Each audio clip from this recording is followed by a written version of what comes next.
മയ്യത്ത് കൊണ്ടുപോകുമ്പോൾ കൂടെയുള്ളവർ നടക്കേണ്ടത് എങ്ങനെയാണ്? വൽ മശിയു അമാമഹ അഫ്ദൽ, വൽ മശിയു അമാമഹ അഫ്ദൽ. മയ്യത്ത് കൊണ്ടുപോകുമ്പോൾ നടക്കേണ്ടത് മയ്യത്തിന്റെ മുൻപിലാണ്. ഇന്നി റഅയ്തു അബൂബക്കർ സിദ്ദീഖ് റളിയല്ലാഹു തആല അൻഹു, ഉമർ ഇബ്നുൽ ഖത്താബ് റളിയല്ലാഹു അൻഹു والنبي صلى الله عليه وسلم يمشون أمام الجنازة.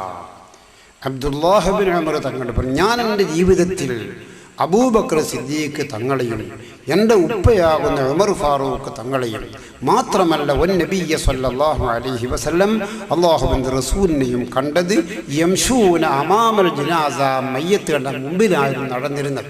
മയ്യത്തെടുക്കാനും അവർക്കൊന്ന് ചുമല് മാറ്റാൻ സഹായിക്കാനുമുള്ള ആളുകൾ ബേക്കിൽ, മയ്യത്തിൻ്റെ കൂടെ പോകുന്ന ആളുകൾ മുമ്പിൽ.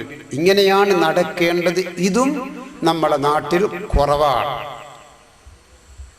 മയ്യത്ത് മുമ്പിൽ അങ്ങ് പോകും, ബേക്കിന്ന് കുറേ ആളൊക്കെ പോകും, ഒന്ന് നേരെ തിരിച്ചാക്കുക.